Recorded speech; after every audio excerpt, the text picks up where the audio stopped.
Magic the Gathering's new Alchemy cards are absolutely insane. They feature a range of new abilities that we've never seen before in the game. Take, for example, Patient Zero, who makes it so that your opponent's creatures can't ever heal. That's crazy. Magic. I am a wizard! History. I'm an old wizard! The Magic Historian. My bones hurt.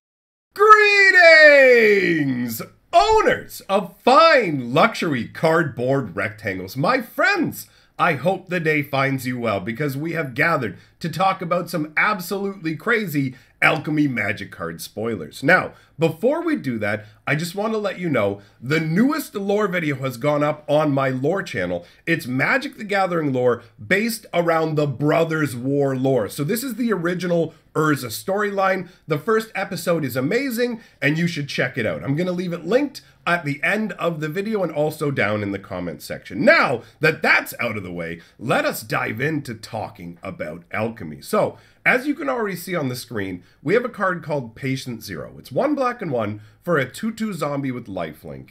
And it says damage isn't removed from creatures your opponents control during cleanup steps. And then you'll notice some other details about it as well, that it has an A22 as the expansion symbol and the arena symbol where you would see the foil stamp on a rare, right? The holo stamp. So what exactly is going on here? Well, this is a card specifically designed for alchemy. Alchemy is a new format in Magic the Gathering specifically designed for Magic Arena, essentially to be a parallel but distinct version of Standard. So the idea is that we're going to have your normal Standard format that they already have on Arena. That's going to continue on as normal, but they're going to have Alchemy as well. And Alchemy is going to be a format where they take brand new cards specifically designed for Alchemy, as well as rebalanced versions of cards that got banned. So for example, things like Oko, Uro in recent times, those guys, instead of being banned, would be banned in regular Standard, but then be given tweaks and rebalancing in this other sort of alchemy concept. So alchemy is meant to be a format that doesn't have bans and also can take advantage of the digital only nature of the format, right? So obviously there's going to be some issues that people have with this, and we will dive into all of that at a later point. Today, I want to focus on looking at some of the crazy new cards, and then we can talk about some of the broader implications of this as well, because people already have very strong feelings on the subject. But that out of the way, Patient Zero is amazing in terms of like the interest level I have for cards like this. The fact that it shuts down your opponent's abilities, like your opponent's creature's ability to heal, is insane. Normally, at the end of every turn in Magic, all creatures on the board heal. But with Patient Zero out, only your creatures heal. That's crazy. And the concept of this is also awesome. You have this zombie shuffling around with this incurable disease, and they just go around to all your opponent's creatures, rubbing up on them and coughing into their eyes and stuff. That's what you get, man. Now you got the sickness and you can't heal. Also, there's just something like I like about the fact that this zombie is coming out of a tunnel of light with like a shimmering gossamer kind of like garment. And when you think of somebody wearing a gossamer garment coming out like with light shining behind them, you don't think of somebody who's going to bring disease to the whole world, right? So that flavor is pretty sweet. Now, I'm sure you want to see some more, so let's move on. We've got Gitrog, Horror of Zava. So this is like the Gitrog monster, but he's been mutated into something else. So 1 green, 1 black, and 2 gets you a 6/6 with Menace. 4 mana for a 6/6 with Menace. At the beginning of each combat, if Gitrog Horror of Zava is untapped, any opponent may sacrifice a creature. If they do, tap Gitrog, then seek a land card and put it onto the battlefield tapped. If you're not familiar with Seek, Seek is a digital only ability where the game will automatically go through your deck, find that one particular card, but unlike when you shuffle through your deck, first of all, the computer picks for you at random. Secondly, it doesn't shuffle your deck. So if you'd manipulated the top cards of your deck into a particular order and then Seek goes off, the top card of your deck will remain the same. So Seek is an interesting ability. And then it says, also, whenever a land enters the battlefield under your control, it perpetually gains 1 black, 1 green, tap, sacrifice this land, draw a card. And perpetually means that this ability stays with the permanent permanently for the entire time the game is going on. So if I was to have one of these lands with this ability, sacrifice it, it goes to the graveyard, and then somehow I bring it back into play, it's still going to have the ability to be sacked no matter how many times you do it. So perpetually is another digital only ability. You can see already just from the 2 cards we've looked at, there'd be a lot of memory issues that would be difficult to keep track of. So, I mean, let's say for example with the zombie we just looked at, if you take away your opponent's abilities to heal on their creatures, that means they have to use dice or something else to keep track of damage on everything. So this really does sort of cut down on the bookkeeping, which is the one major advantage that it has. So you can see in the artwork, the Gitrog here is being fed something. Most likely it's a creature your opponent sacrificed, just throwing it in the way. Go ahead, eat this guy. Don't come after me, just eat this guy. You know, like, I mean, 4 mana for a 6/6 menace. It's pretty sick, but the fact that they can just throw a creature into the meat grinder every turn to keep it off their back is also, but every time they do that, you get to seek a land, and that land can be sacked to draw, so this feels like a pretty potent card, I have to admit.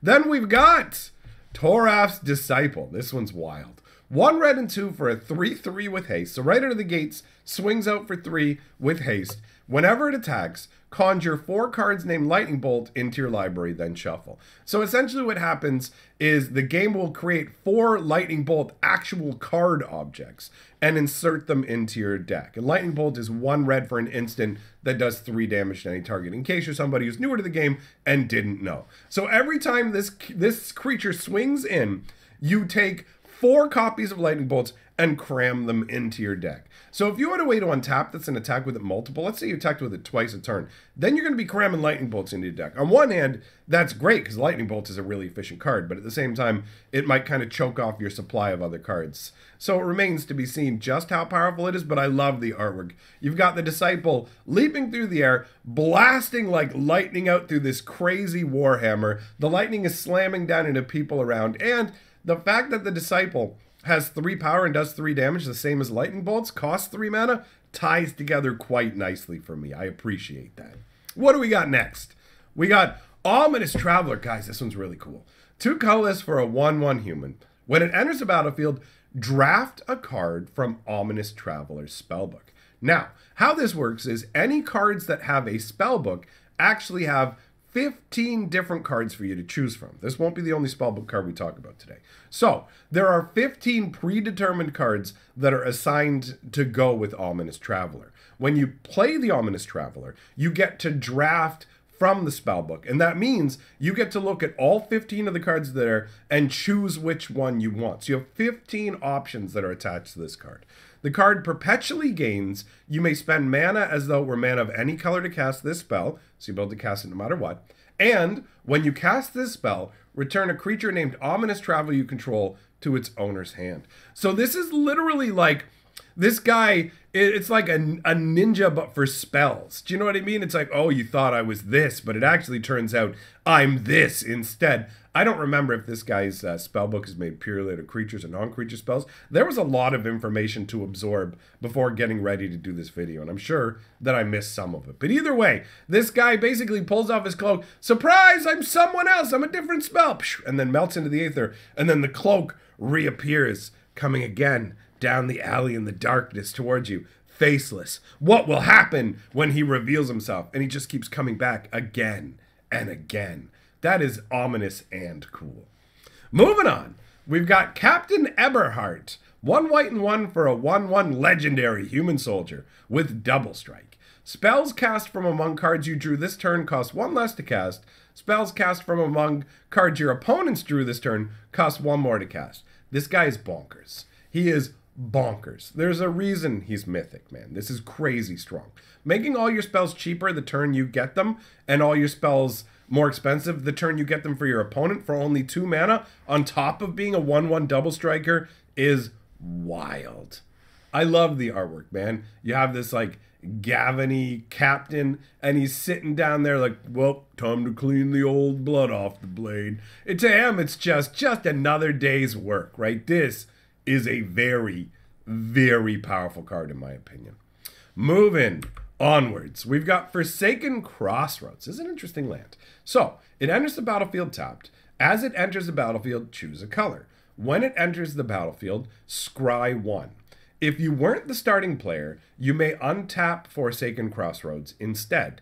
Tap to add 1 mana of the chosen color. So this one's interesting. It automatically lets you scry, but it has a condition caring about you being the starting player. And there aren't a ton of cards that really care about whether you're going first or second, but they usually tend to be pretty interesting because it is a strange concept in Magic. So this essentially leaves you less on the back foot if you're going second, because going second's already a disadvantage, and having your lands come into play tapped is a disadvantage. But being able to put out a land that comes into play untapped, taps for a mana of your chosen color, and lets you scry 1 is pretty solid. The artwork, I guess it's a crossroads. I mean, I guess there's like a fork in the road or whatever. I don't know. It like, to me, it just kind of looks like a path leading to a roundabout. So it doesn't really feel like a crossroads to me, but it does look like, honestly, the terrain looks fine. It doesn't feel Forsaken, and it doesn't feel like really a crossroads to me. So this one, the name is a little off to the side, but who cares? This is a solid card. Then we've got Absorb Energy. Oh, the color and the artwork is beautiful. 2 blue and 1 for an instant. Counter target spell. Cards in your hand that share a card type with that spell perpetually gain. This spell costs 1 less to cast. This is crazy. If you counter an instant with this, all the other counter spells in your hand cost 1 less to cast. Like, what? It's nuts. The artwork is, I mean, it doesn't feel like a counterspell. Let's be real. This feels like some kind of crazy, ominous vortex with like light blasting down. This looks like a curse that a god would create over a city. It's like, and then at the 5th hour, dark mist started to coalesce and swirl, creating a kind of typhoon whirlwind effect, and then from the center of the storm, like a lance of the god, pure blinding light pierced down and slammed into the earth, destroying blocks of the city in an instant. Like, that's the vibe it gives me. I don't feel like I don't feel like this is a spell being stopped at all. I feel like this is like a town getting decimated, bro. But very cool card nonetheless. Pretty crazy. After that, we've got Begin Anew. Speaking of crazy, this is nuts. 2 white, 2 green for a Wrath of God. That you don't normally see. Green, white, Wrath. That's not normal. So, 2 white, 2 green. Destroy all creatures at sorcery speed. Creature cards in your hand perpetually get +1/+1. So you can set yourself up for the Wrath, and then whatever you play afterwards is just, oh, by the way, I'm bigger too, if you had it in your hand ready, set up for this. That's nuts. The artwork is crazy. You've got this angel who is floating above this city, like wings spread wide, hand raised in judgment, and the purifying light of doom, where it's like basically a god's proclamation. You all suck! We're calling a mulligan on the whole plane! And then it's just like, got him, God, they're all dead! You know, like that's the vibe behind it. That's crazy. This card is awesome. I wish it was real so I could put it in my cube. After that, we've got Ishkana Broodmother. This is another one of the spellbook cards. 1 green and 3 for a 3/5 with reach. Other spiders you control get +1/+2. Can I just say, I love that. The +1/+2 totally makes it feel like spiders. Because spiders got that big toughness. You know what I mean? They're always lower power, higher toughness. I'm going to wait in my web and get you. And then the other ability is hybrid green or black, interestingly enough, and 1. Exile 2 cards from your graveyard. Draft a card from Ishkana Broodmother spellbook. This is really solid in my opinion. There's 15 different spiders or spider-related cards in the spellbook that goes with the Broodmother. Most of them are spider creatures, but there are a few little like, oh, spider spinners or whatever that also have that flavor. So this concept is really awesome. The fact that you do it by eating cards out of your graveyard and then it only costs 2 mana to do it and doesn't tap makes this feel like a very, very strong card to me. And the artwork literally shows a gigantic, crazy, like, look at the crazy tentacles coming off of its face. I'm saying crazy a lot in this video, but I'm like, Alchemy really did throw me for a loop. It feels crazy. So you've got what looks almost like hands distending down from the sides of the face of this spider. It's huge, and you can see all over the place there are little spider eggs laid all over gravestones, right? So the idea of like exiling things from your graveyard, the spider's literally going there. I'm like, I'm gonna lay my babies on your dead guys. Like, all right, then do your thing. Do your thing, Ishkana. I am down. I am down. All right, very good. Then we've got Geist Channeler. 1 blue and 1 for a 1/3 human wizard. When it enters the battlefield, choose an instant or sorcery in your hand with mana value 3 or greater. It perpetually gains. This spell costs 2 less to cast. This is pretty solid, honestly.